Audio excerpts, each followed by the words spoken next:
नमस्कार। Sanskrit online classes में आप सभी का स्वागत है। पिछले क्लास में हमने महाकवि भारवी द्वारा रचित किरातार्जुनीय महाकाव्य के कुछ महत्वपूर्ण पद्यों को लेकर के हमने चर्चा की थी। आज हम उसी क्रम को आगे बढ़ाते हुए आगे के जो हमारे कुछ पद्य हैं उनको लेकर के हम चर्चा करेंगे। तो आइए शुरू करते हैं।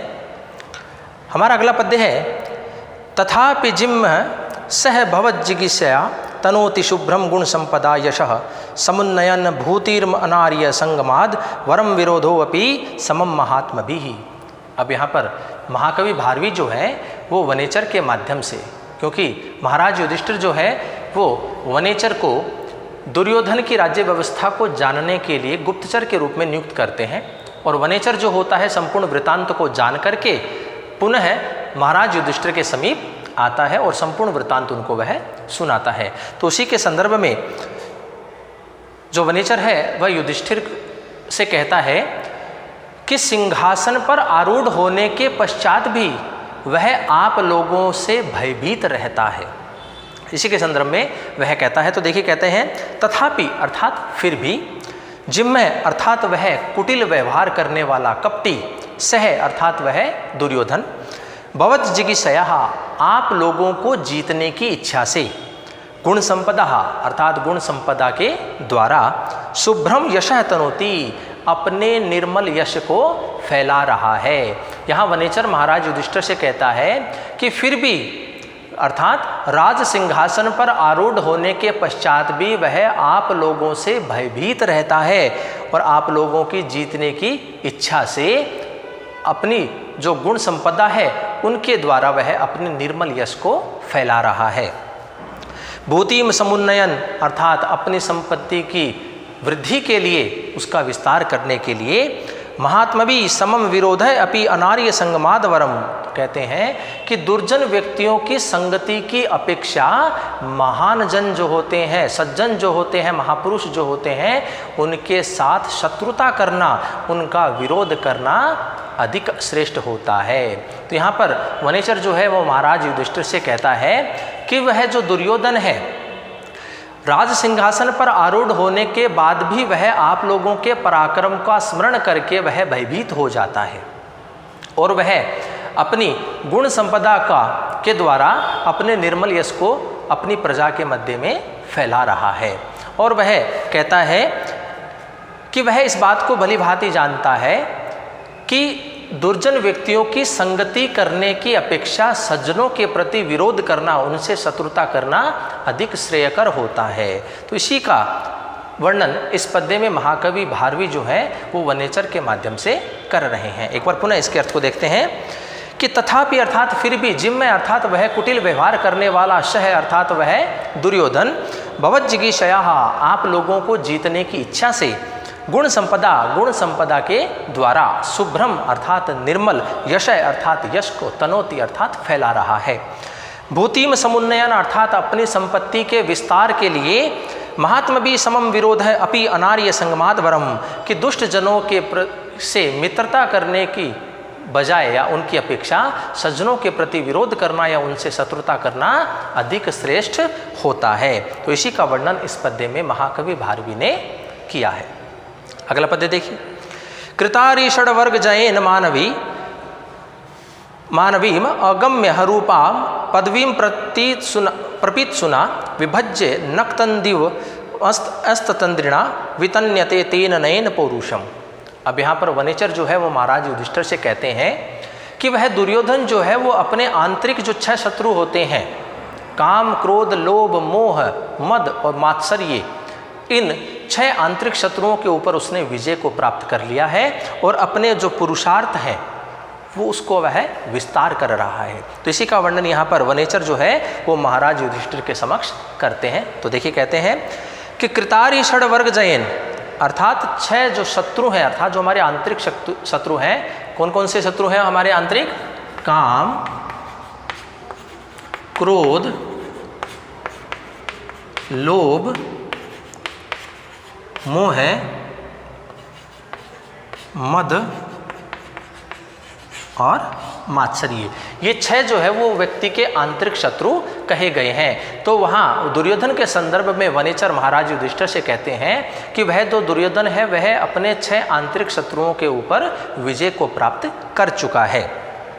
अगम्य रूपाम अर्थात साधारण मनुष्यों के द्वारा जो अत्यधिक ही कठिनता से प्राप्त हो अर्थात दुर्गम, मानवीम पदवीम प्रपीत चुना अर्थात मनु के मार्ग को प्राप्त करने की इच्छा से, अस्ततंद्रिणा और जिसने आलस्य का परित्याग कर दिया है, छोड़ दिया है, तेन उस दुर्योधन के द्वारा, नक्तंदिव अर्थात दिन और रात का ठीक ठीक विभज्य अर्थात विभाजन करके, नयन अर्थात नीति पूर्वक नीति के द्वारा, पौरुषम अर्थात अपने पुरुषार्थ का, वितन्यते अर्थात वह विस्तार कर रहा है।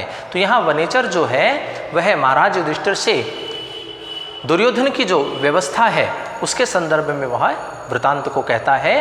वह महाराज युधिष्ठिर से कहता है कि दुर्योधन जो है वह अपने आंतरिक 6 शत्रु जो होते हैं काम, क्रोध, लोभ, मोह, मद और मात्सर्य, इन सभी को उसने, उन सभी के ऊपर उसने विजय को प्राप्त कर लिया है। और साधारण मनुष्यों के द्वारा जो अत्यधिक कष्टकारक है अर्थात बड़ी ही कठिनता से जो प्राप्त हो सके अर्थात जिसको हम दुर्गम कह सकते हैं, कि दुर्गम मनु के मार्ग को प्राप्त करने का इच्छुक और आलस्य का परित्याग कर दिया है, ऐसा वह दुर्योधन अर्थात उस दुर्योधन के द्वारा नक्तिम अर्थात दिन और रात का विभज्य अर्थात ठीक ठीक विभाजन करके, नयन अर्थात नीति के द्वारा, पौरुषम अर्थात अपने पुरुषार्थ का, वितन्यते अर्थात वह विस्तार कर रहा है।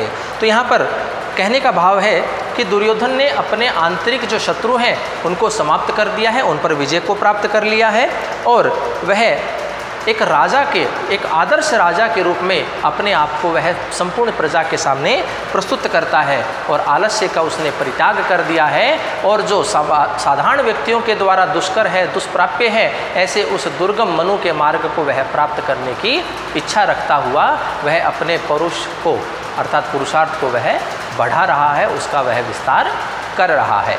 इसी का वर्णन इस पद्य में महाकवि भारवी ने किया है। अगला पद्य देखिए, सखिनिव प्रीति युजो अनुजीविन है, समान मानान सुहृदश्च बंधुभिः, से संततम दर्शयते गतस्मय कृताधिपत्यामिव साधु बंधुताम। अब यहाँ इस पद्य के अंतर्गत वनेचर जो है वो दुर्योधन की जो राज्य व्यवस्था है उसके बारे में वर्णन कर रहा है। तो उसको लेकर के महाकवि भारवी जो है वो वनेचर के माध्यम से कहते हैं कि गतस्मय है अर्थात जिसने अहंकार को छोड़ दिया है, अहंकार से रहित हुआ अर्थात अहंकार से शून्य, से अर्थात वह दुर्योधन, संतप्तम अर्थात निरंतर लगातार, साधु अर्थात निष्कपट रूप से, अनुजीविन है अर्थात अपने सेवकों के प्रति, प्रीति युज है अर्थात स्नेही मित्रों के जैसा व्यवहार करता अर्थात स्नेही मित्रों के समान उनके प्रति व्यवहार करता है।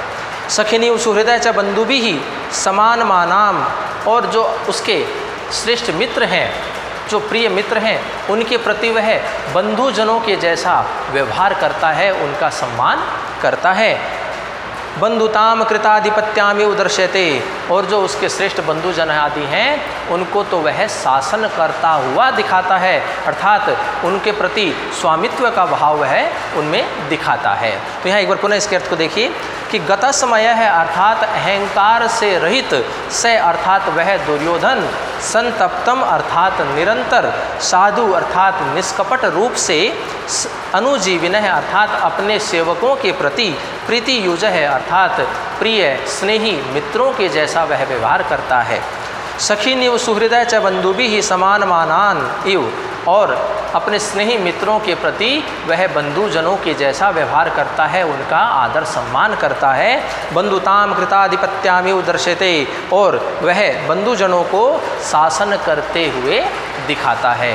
तो वह कहने का भाव यहाँ पर इस प्रकार से है कि दुर्योधन जो है वो उसने अहंकार का परित्याग कर दिया है और वह अब कपट को भी उसने छोड़ दिया है, निष्कपट हो करके वह अपनी प्रजा के प्रति तो मित्र जैसा व्यवहार करता है, मित्रों के साथ बंधुजन जैसा व्यवहार करता है, और बंधुजनों को तो वह स्वामित्व का या स्वामित्व के तुल्य वह दिखाता है कि यह जो संपूर्ण राज्य है, शासन है, ये सब आप ही का है, आप ही इसके क्या हैं, स्वामी हैं। इस प्रकार का भाव वह अपनी संपूर्ण प्रजा में वह व्यक्त करता है, जिससे संपूर्ण प्रजा जो होती है वह अपने प्राणों को देकर के भी उसके समस्त कार्यों को सफल कराने में लगी हुई है। तो इसी का वर्णन इस पद्य में महाकवि भारवी ने किया है। अगला पद्य देखिए। असक्तम आराधयतो यथा यथम विभज्य भक्तया संपक्षपातयः गुणानुरागादिव सख्यमीवान न बाधते अस्य त्रिगुणः परस्परम। अब यहाँ पर जो वनेचर है वह दुर्योधन की जो राज्य व्यवस्था है उसके संदर्भ में वर्णन करता है, और जो त्रिगण है अर्थात धर्म, अर्थ और काम, इनके संदर्भ में भी वह उनका जो सामंजस्य है उनकी स्थिति का वर्णन भी वह करता है। तो देखिए कहते हैं यथा यथम अर्थात उचित प्रकार से, सही प्रकार से, विभज्य अर्थात विभाजन करके, समस्त कामों का वह ठीक ठीक विभाजन करके, और दिन और रात का ठीक ठीक विभाजन करके, अर्थात जो दिन के कार्य होते हैं वो दिन में ही वह समाप्त करता है, और रात्रि के जो कार्य होते हैं वह दुर्योधन रात्रि के समय में ही उनको पूर्ण करता है। तो यथा यथम विभज्य अर्थात समुचित रूप से, भली प्रकार से, अच्छे प्रकार से विभाजन करके, समपक्षपातया अर्थात भक्तया और समान प्रेम से अर्थात बराबर प्रेम से, असक्तम अर्थात अनासक्त होकर के, आराधयत अर्थात सेवन करते हुए, अस्य त्रिगण है उस दुर्योधन के तीनों गण, त्रिगण, यहाँ त्रिगण जो शब्द आया है उसका तात्पर्य क्या है, धर्म, अर्थ और काम, तीन जो ये गण कहे गए हैं। तो ये जो तीन गण हैं, जो दुर्योधन के त्रिगण हैं, धर्म, अर्थ और काम, ये सभी गुणानुरागात अर्थात दान, दाक्षिण्य आदि जो गुण हैं उनसे सख्यम ईवान अर्थात मित्रता किए हुए के समान, इव परस्पर न बाधते, वो परस्पर विरोध नहीं करते हैं। तो देखिए एक बार पुनः इसके अर्थ को देखते हैं। यथा यथम विभज्य अर्थात समय समुचित रूप से विभाजन करके, अर्थात दिन और रात का ठीक ठीक विभाजन करके, यह समस्त कामों का वह सही सही विभाजन करके, समपक्षपातया भक्तया अर्थात बराबर प्रेम से, अशक्तम अर्थात अनासक्त भाव से, आराधयत अर्थात सेवन करते हुए, अस्य त्रिगण है अर्थात इस दुर्योधन के तीनों गण अर्थात धर्म, अर्थ और काम, गुणानुरागात अर्थात दान, दाक्षिण्य आदि गुणों से, सख्यम ईवान अर्थात मित्रता किए हुए के समान, परस्परम न बाधते एक दूसरे का विरोध नहीं करते हैं। तो यहाँ वनेचर का जो कथन है उसके कहने का भाव यह है कि दुर्योधन जो है वो अपने समस्त कामों का ठीक ठीक विभाजन कर लेता है, जो दिन के कार्य होते हैं वो दिन में पूर्ण करता है, रात्रि के जो कार्य होते हैं वह रात्रि में ही कार्य करता है। जब वह धर्म के प्रति कार्य करता होता है या धर्म को लेकर के कार्य कर रहा है तो अर्थ और काम जो है उसके मार्ग में बाधक नहीं बनते। जब वह अर्थ संबंधी कार्यों को करता है तो धर्म और काम उसके मार्ग में नहीं आते, और जब वह काम से के कार्य करता है तो धर्म और अर्थ जो है उसके मार्ग में बाधक नहीं बनते हैं। तो ऐसा प्रतीत होता है कि मानो उसके तीनों गण अर्थात धर्म, अर्थ और काम जो है वो मित्रता किए हुए के समान एक दूसरे का विरोध नहीं करते हैं। तो इसी का वर्णन इस पद्य में महाकवि भारवी ने किया है। अगला पद्य देखिए। निर्तयम साम न दान वर्जितम न भूरि दानम विरहय सत्क्रियां प्रवर्तते तस्य विशेषशालिनी गुणानुरोधेन बिना न सत्क्रिया। अब यहाँ पर वनेचर जो है वह दुर्योधन की साम, दान आदि जो उपाय हैं उनके संदर्भ में वर्णन कर रहा है। तो यहाँ महाकवि भारवी जो है वो वनेचर के माध्यम से कहना चाहते हैं कि अस्य अर्थात उस दुर्योधन का, निर्तयम, निर्तयम अर्थात छल से रहित अर्थात किसी भी प्रकार की बाधा से रहित, साम अर्थात उसका जो मधुर वचन होता है वह दान वर्जितम ने बिना दान के नहीं होता है। अब यहाँ कहने का भाव है कि दुर्योधन जो होता है अगर किसी के साथ मधुर वाणी से वार्तालाप कर रहा है तो वह मधुर जो वचन होते हैं वो बिना दान के नहीं होते हैं और वो पूर्णतया छल से रहित होते हैं, निष्कपट होते हैं। भूरी दानम सत्क्रिया विरहयन है, और जो उसका विशिष्ट दान होता है वह बिना सत्कार के नहीं होता है। विशेष शालिनी सत्क्रिया गुणानुरोधेन बिना न प्रवर्तते, और जो उसका विशेष सम्मान होता है, सत्कार होता है, तो वह बिना गुणों के मूल्यांकन के नहीं होता है। अर्थात जो योग्य होता है वह जितना योग्य होता है उसको उतना ही सम्मान वह देता है। एक बार पुनः देखते हैं इसके अर्थ को कि अस्य अर्थात उस दुर्योधन के निर्तयम अर्थात छल से रहित, साम अर्थात उसके मधुर वचन, दान वर्जितम न बिना दान के नहीं होता है। भूरी दानम सत्क्रिया विरह न, और जो इसका विशेष प्रचुर जो दान होता है वह आदर सत्कार को छोड़ करके नहीं होता है। अर्थात जब वह दान देता है तो साथ ही साथ में वह उसका आदर सम्मान भी करता है। विशेष शालिनी सत्क्रिया, और उसका जो विशेष आदर सत्कार होता है, गुणानुरोधेन बिना न प्रवर्तते, अर्थात वह बिना मूल्यांकन के नहीं होता है। अर्थात जिसकी जितनी योग्यता होती है योग्यता के अनुसार ही वह सबका सम्मान आदि वह करता है। तो कहने का भाव है कि दुर्योधन जो है वह छल से रहित होकर के मधुर वचनों का प्रयोग करता है। जब वह मधुर वचनों का प्रयोग करता है तो वह दान के बिना नहीं होता है, और जब वह प्रचुर दान देता है तो बिना सत्कार के नहीं होता है, और जब वह किसी का सत्कार करता है तो बिना मूल्यांकन के वह सत्कार नहीं होता है। इस प्रकार से जिसकी जितनी योग्यता होती है उस योग्यता के अनुसार ही वह उनको फल आदि अर्थात प्रोत्साहन राशि जो है वह उन्हें प्रदान करता है। तो इसी का वर्णन इस पद्य में महाकवि भारवी ने किया है। अगला पद्य देखिए। वसूनी वांछन वसी न मन्युना स्वधर्म इत्येव निवृत्त कारण है, गुरुपदिष्टेन रिपोसुते अपि वा निहंति दंडेन स धर्म विपल्वम। अब यहाँ पर वनेचर जो है वो दुर्योधन के द्वारा जो दंड का विधान किया गया है, चाहे शत्रु हो चाहे वह पुत्र आदि हो, सबके प्रति समान दंड का ही वह नियम को रखता है। जिस प्रकार उनके गुरु ने जैसा निर्दिष्ट किया है, बताया है, उसी आधार पर वह जो दंड का विधान है उसने किया हुआ है। तो उसी का वर्णन कर रहे हैं। तो देखिए कहते हैं वशी अर्थात जिन्होंने अपनी इंद्रियों को वश में कर लिया, जितेंद्रिय। वशी अर्थात जितेंद्रिय, सह अर्थात वह दुर्योधन। वसूनी वांछन अर्थात न तो धन के लोभ के कारण, न मन्युना न और न ही क्रोध के कारण, अर्थात वह इस प्रकार नहीं करता कि मैं अगर इसको दंड देता हूँ तो मुझे इससे बहुत सारा धन प्राप्त होगा, या वह इसलिए भी दंड नहीं देता है कि यह मेरा शत्रु है। तो वह समान भाव वह रखता है। तो कहते हैं वशी अर्थात जितेंद्रिय, अर्थात जिसने अपनी इंद्रियों को वश में कर लिया है, नियंत्रण में कर लिया है, ऐसा स अर्थात वह दुर्योधन। वसूनी वांछन अर्थात वह धन का लोभ न करता हुआ, न मन्युना न और न ही वह क्रोध को करता हुआ, अर्थात किसी को दंड देता है। न तो धन के लोभ से किसी को दंड देता है और न ही किसी क्रोध के कारण किसी को वह दंड देता है। किंतु निवृत्त कारण है, अर्थात ये जो धर्म का लोभ और जो क्रोध आदि है इससे रहित होकर के स्वधर्म इत्येव, यह मेरा धर्म है।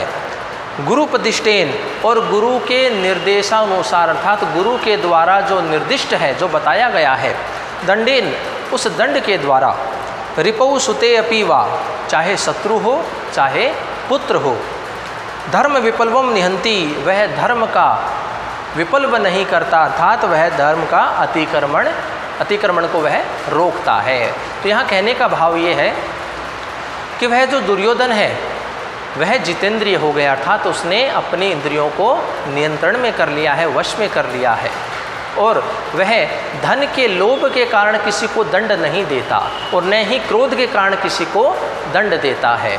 गुरु के निर्देशानुसार जो निर्दिष्ट है, अर्थात जो गुरु ने दंड का विधान किया है, उस दंड से ही वह शत्रु को, और चाहे वह उसका पुत्र ही क्यों ना हो, वह धर्म का अतिक्रमण रोकता है, अर्थात वह भेदभाव की स्थिति वह नहीं करता है।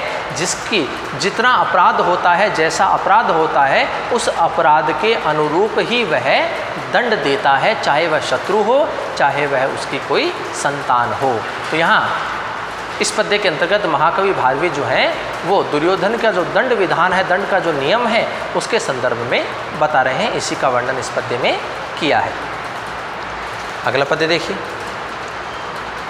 विधाय रक्षान परितः परेतरा न संकिताकारम उपेति संकितः क्रियापवर्गेषु अनुजीवी सात्कृता कृतज्ञतामस्य वदंती संपद है। अब यहाँ पर दुर्योधन की जो भेद नीति है उसकी चातुर्यता का वर्णन इस पद्य में वनेचर जो है वो महाराज युधिष्ठिर के समक्ष प्रस्तुत करता है। तो देखिए कहते हैं शंकित है अर्थात भयभीत हुआ, डरा हुआ, शंकित हुआ, परित है अपने चारों ओर, रक्षान विधाय अर्थात अपनी रक्षा के लिए, परेतरान अर्थात अपने आत्मजनों को नियुक्त करके, विधाय नियुक्त करके, असंकिताकारम उपेति अर्थात शंका से रहित होकर के विचरण करता है। कि दुर्योधन जो है वो राज सिंहासन पर विराजमान है, लेकिन आपके पराक्रम से भयभीत रहता है, तो वह अपने चारों ओर अपने आत्मजनों को नियुक्त करके स्वयं जो है वह आशंका से रहित होकर के विचरण करता है। अर्थात उसके मुख पर जो शंका का भाव होना चाहिए वह दिखाई नहीं दे पाता है। भयभीत वह रहता है, लेकिन अपने चारों ओर अपने आत्मीय जनों को वह नियुक्त कर देता है और वह आशंका से रहित होकर के विचरण करने लगता है। क्रियापवर्गेषु अर्थात क्रिया की समाप्ति पर, कार्यों की समाप्ति पर, अनुजीवी सात्कृता और जो उसके सेवकगण आदि होते हैं उनको वह पुरस्कार आदि प्रदान करता है। कार्य की समाप्ति होने पर वह अपने सेवकों को आदर सत्कार अर्थात पारितोष के रूप में धन संपदा भी देता है।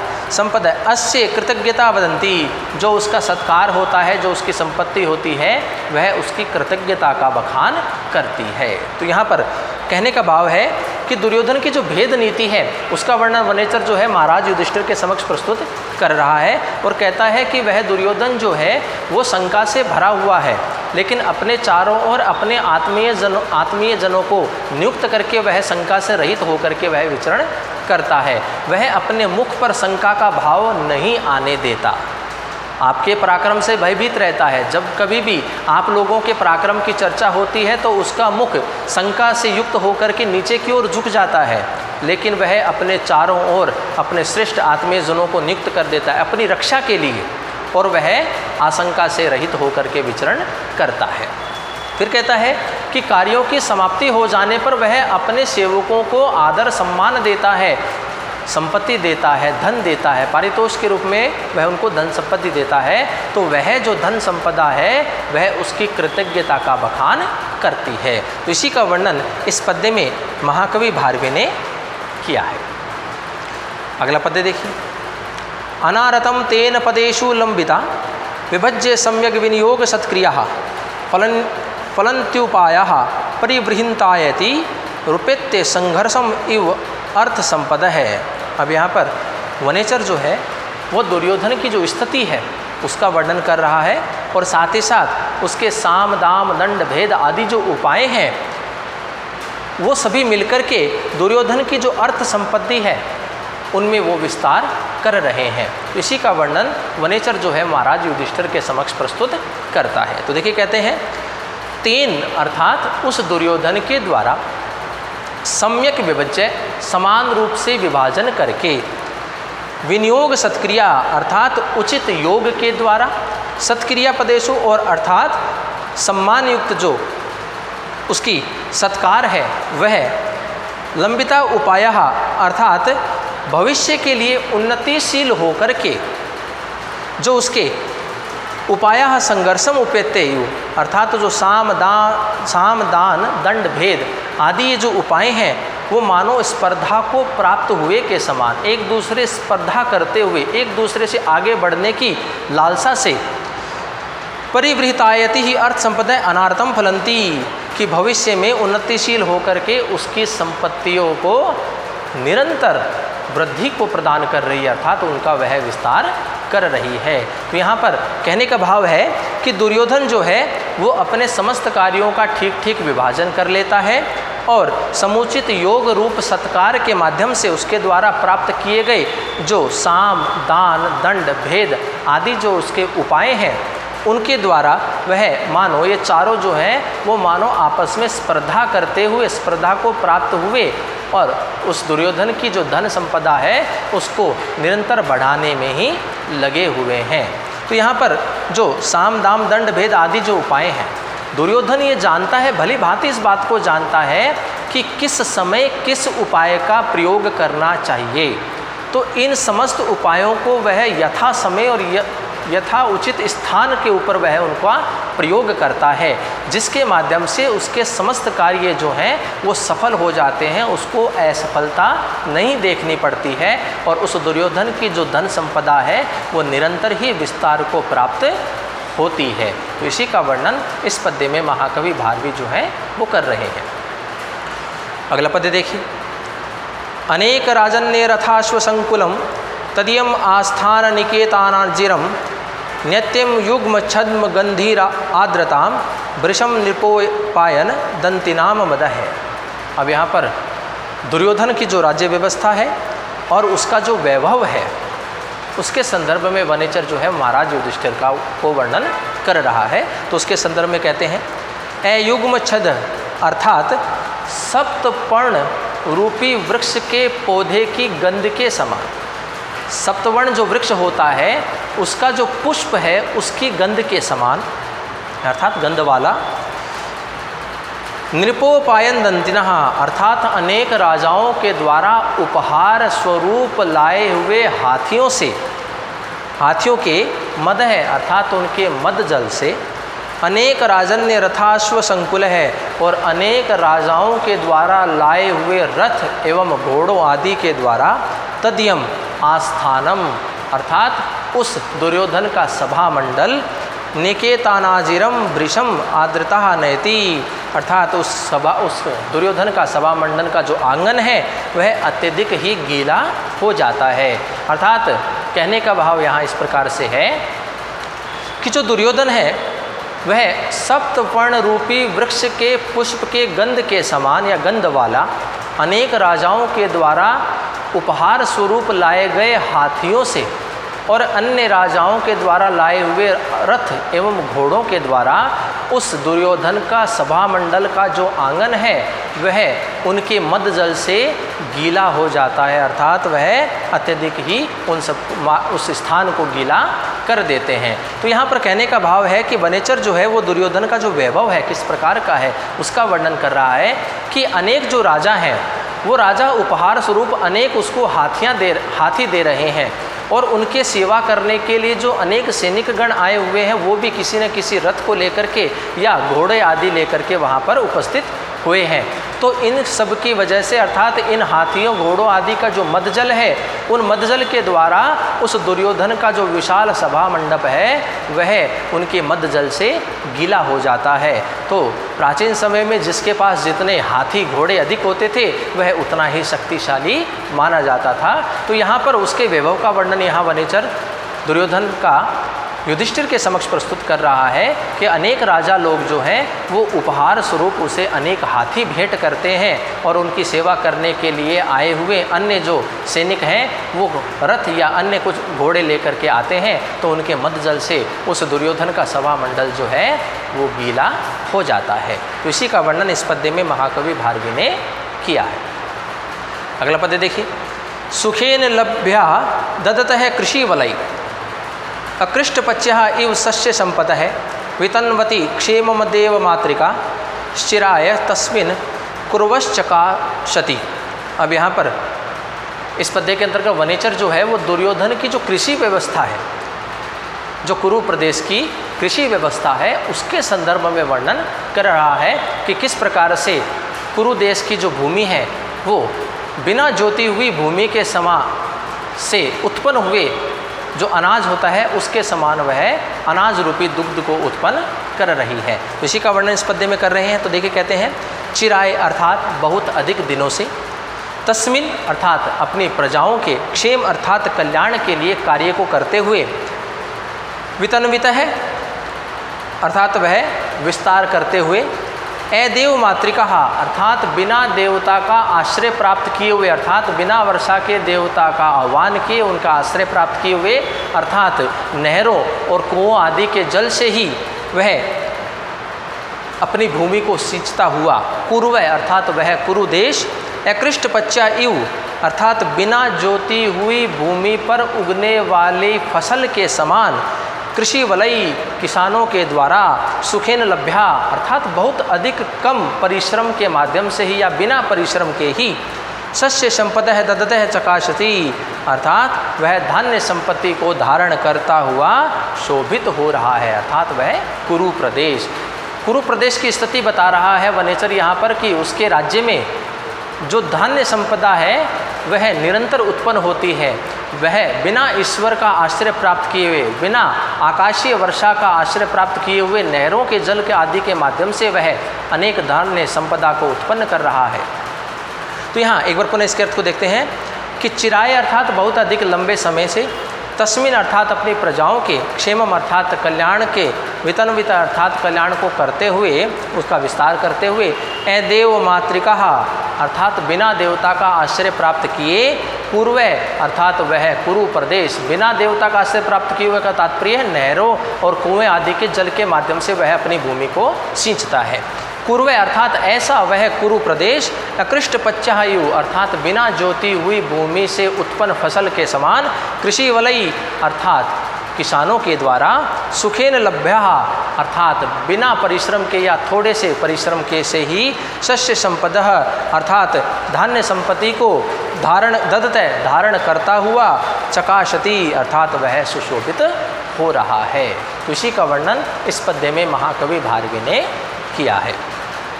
अगला पद्य देखिए, उदार कीर्ति हृदयम दयावत है, प्रशांत बाधम दिष्टो अभिरक्षया, स्वयं प्रदुग्धे अश्य गुणे रूपेण श्नुता, वशुपमानस्य वशूनि मेदिनी। अब यहाँ इस पद्य के अंतर्गत दुर्योधन के गुणों से प्रसन्न होकर के जो भूमि है वह स्वयं ही धन धान्य रूपी दुग्ध को उत्पन्न कर रही है।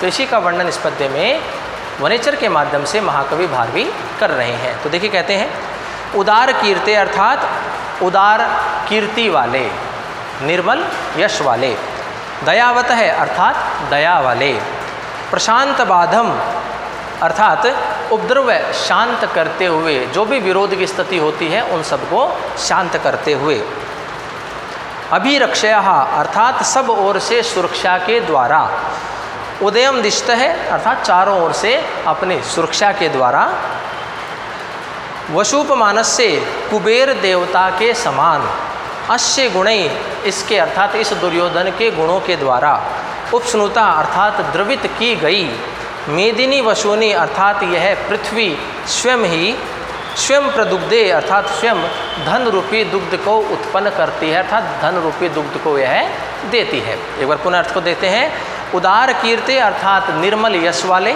दयावत अर्थात दया वाले, प्रशांत बाध है अर्थात उपद्रव को शांत किए हुए, अभिरक्षया उदयम दिष्ट है और चारों ओर से रक्षा को, चारों ओर से सुरक्षा के द्वारा, वशुपमानस्य अर्थात कुबेर देवता के समान, अश्य अर्थात इस दुर्योधन के गुणई अर्थात गुणों के द्वारा, उपस्नुता अर्थात द्रवित की गई, मेदिनी वशुनी अर्थात यह पृथ्वी स्वयं अर्थात स्वयं ही प्रदुग्धे धन रूपी दुग्ध को उत्पन्न करती है या देती है।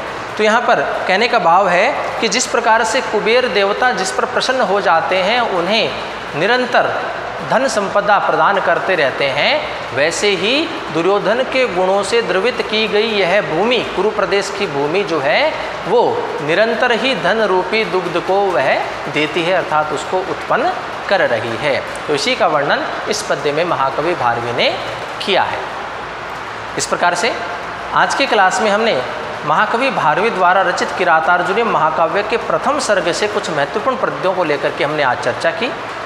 आगे के जो हमारे पद्य हैं उनको लेकर के चर्चा हम अगली कक्षाओं में करेंगे। तो आज की क्लास में इतना ही। धन्यवाद।